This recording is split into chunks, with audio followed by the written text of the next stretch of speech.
Hey everyone, what's going on? Today's video, I'm going to show you guys how to pair the F9 True Wireless Earbuds with a Samsung phone that's using Android Oreo. This is the S9 phone, so of course should work the same for other Samsung phones that's using Android Oreo. Okay, so these are the True Wireless Earbuds I'm talking about. If you're confused and if yours look like this, then you're in the right video. Now, before we do anything with our phone, what we want to do is first remove them out of the case together. Of course, assuming there is some battery life in them. Just take them out of the case like this together.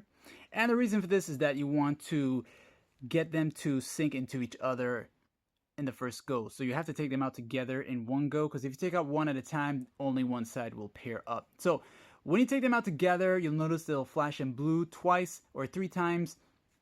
And then now you'll notice one side is in a pairing state, which is the right and exact thing we wanted to do. So now we're going to go into our settings of our Samsung phone. And we'll go to where it says connections. And under connections, we'll go to Bluetooth and turn on the Bluetooth from here.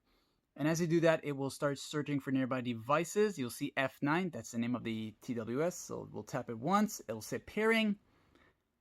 And of course, once it's fully paired, it will tell you connected for call and media audio. And of course, once that happens, it means you're good to go and ready to use. And if this guide was helpful, don't forget to like, share, and subscribe. And thanks for watching. See ya.